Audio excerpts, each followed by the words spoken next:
tomorrow we have beginning yet another virtual owners meeting. At this one, Tom, they are expected to vote on potential rules changes, including this would-be 4th and 15 play from the 25-yard line in lieu of an onside kick. We have more details now today about exactly how this could be implemented. The one that I thought was fascinating was, let's say 15-yard penalty on the touchdown on a defensive player, personal foul. You could opt to take that 4th and 15 play not from the 25, but from the 40. Or on the flip side, if you score a touchdown, grab a fan's beer, chug it, and get flagged 15 yards, now you're running that play from your own 12.5-yard line. There were also a couple of substantive changes that were made to the language of this rule just to try to close up some of the potential loopholes. One of them is that this could only be used. You can use it 2 times a game, but only in regulation, not in overtime. So that would avoid a scenario where, for instance, a team would go down, kick a field goal, and then say, we'd rather run a 4th and 15 play than kick it to the other team and give that opposing quarterback a chance. It also will now be an untimed down. That would prevent a scenario where, for instance, a team would score a touchdown with 6 seconds to go to take the lead, run a 4th and 15 play, which would just be the quarterback running in circles, then throwing the ball into the stands once the clock hits double zeros. This is absolutely going to be a fascinating discussion tomorrow at this virtual meeting, and support for the idea has been growing. The other big one, Andrew, that we'd probably be talking about more if this were an in-person meeting rather than a virtual meeting, is the 2 proposals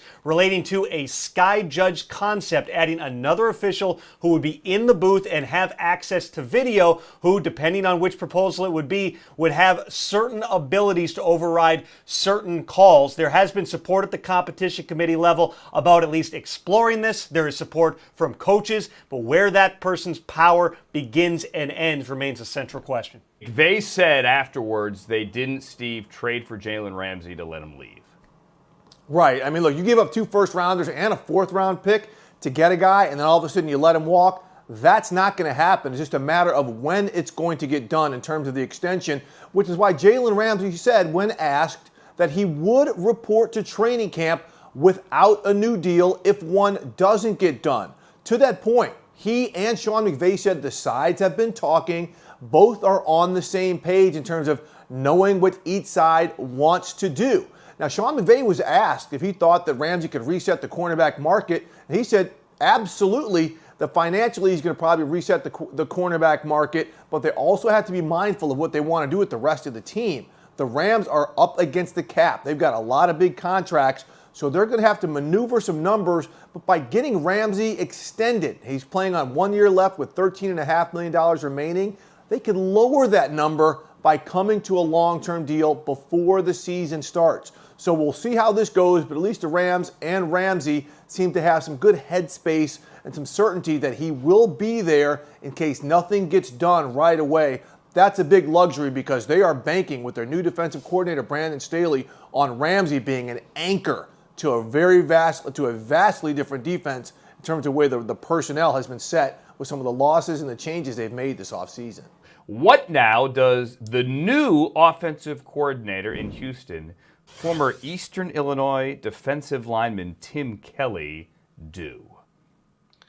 Yeah, it's going to be very different, Andrew. You mentioned Tim Kelly's calling the plays, not Bill O'Brien. And over the last 6 seasons, it's really been one game plan. Get the ball to DeAndre Hopkins as often as possible, and why not? He's that dominant. They did win 4 division titles. But also, Andrew, during that stretch, he averaged more than 740 yards and 94 targets per season over the next receiver on the team. Now, look at what they've done in this past season. They acquired Kenny Stills. They brought in Brandon Cooks. They brought in Randall Cobb. All 3 guys in their past have led their team in receiving. Are any of them Hopkins? No. But their whole careers they've spent as part of an ensemble in terms of how they go about a receiving core. And that's what's the case in Houston moving forward. Brandon Cooks told me he's seen in his past how hard it is for defenses to game plan on a variety of weapons as opposed to being able to game plan to key on just one player. And he should know. He was with Sean McVay. He was with Josh McDaniels.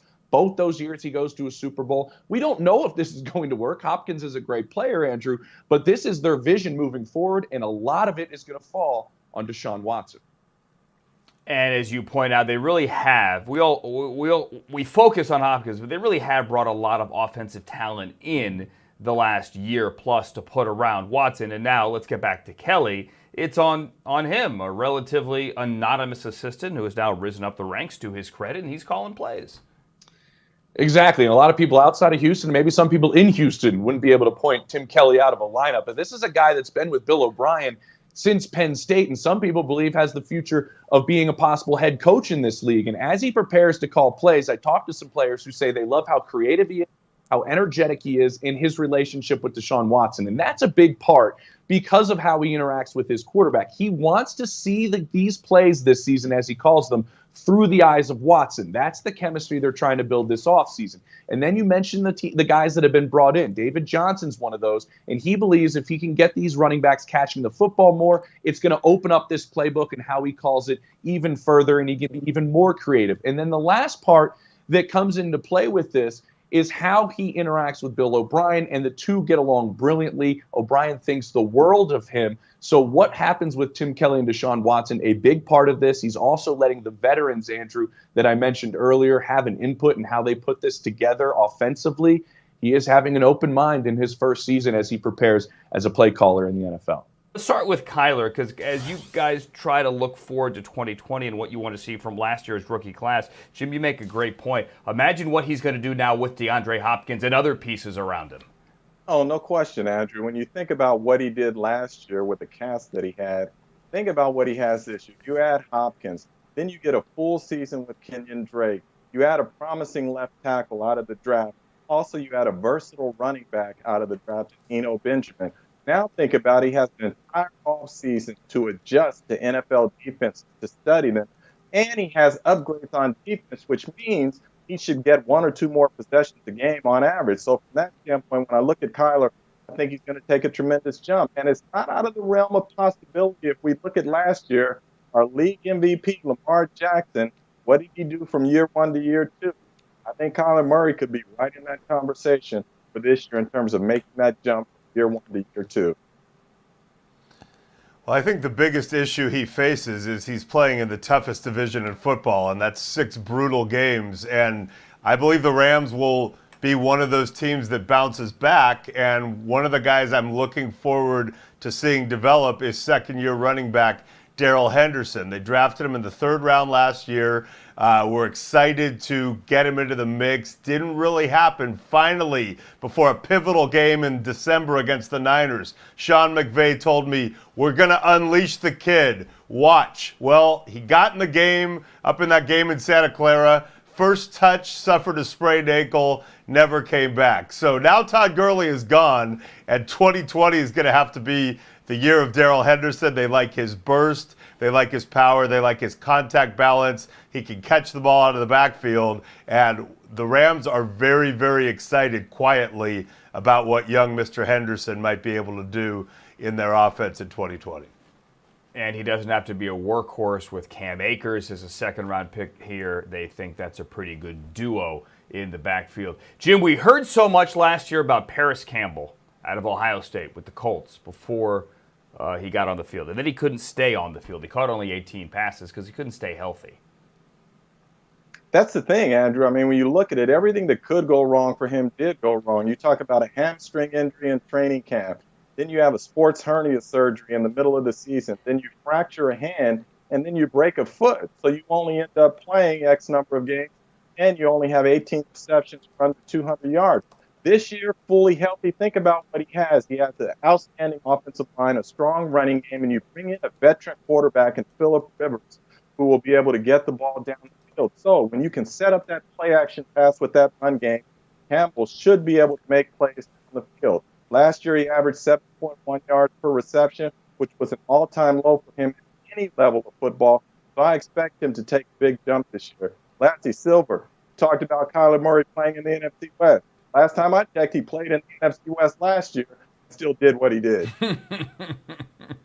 Yeah, I know, but you're talking MVP and stuff. I'm just trying to temper it a little bit. But I'm going to move to the other side of the ball and talk about a guy who probably won't get a lot of attention from casual viewers, but is primed for a huge season, and that's Jeffery Simmons over with the Tennessee Titans, who finished so strong last season. And here's how I know this kid is is regarded very, very highly in Mike Vrabel's eyes. He traded 5-time Pro Bowl defensive tackle Jarrell Casey for basically nothing to the Broncos. And, it was a head-scratching move. And you have to believe that Vrabel thinks Simmons is going to emerge. And this is a guy who they didn't expect much out of last year because he suffered a severe injury in pre-draft training. He ended up playing a decent amount of the season, had some moments, and was pretty solid. This year, they expect him to be much, much more. He's very versatile, one of those versatile defensive linemen you can do a lot of things with. And I expect, scarily, him to help that Titans defense, which you saw vanquish the Ravens and the Patriots in the playoffs. I believe the Rams will be one of those teams that bounces back, and one of the guys I'm looking forward to seeing develop is second-year running back Darrell Henderson. They drafted him in the 3rd round last year. We're excited to get him into the mix. Didn't really happen. Finally, before a pivotal game in December against the Niners, Sean McVay told me, we're going to unleash the kid. Watch. Well, he got in the game, up in that game in Santa Clara. First touch, suffered a sprained ankle, never came back. So now Todd Gurley is gone, and 2020 is going to have to be the year of Darrell Henderson. They like his burst. They like his power. They like his contact balance. He can catch the ball out of the backfield. And the Rams are very, very excited quietly about what young Mr. Henderson might be able to do in their offense in 2020. Sam Darnold, here he is on this list of the quarterbacks from 2018. Lamar Jackson clearly is a step above all of them. He was taken at the bottom of the 1st round. Let's talk about these quarterbacks as they get ready for 2020, as they head into year number 3. Mike Silver, Jim Trotter back with me. Mike, which of those QBs is ready to, wait for it, take the next step?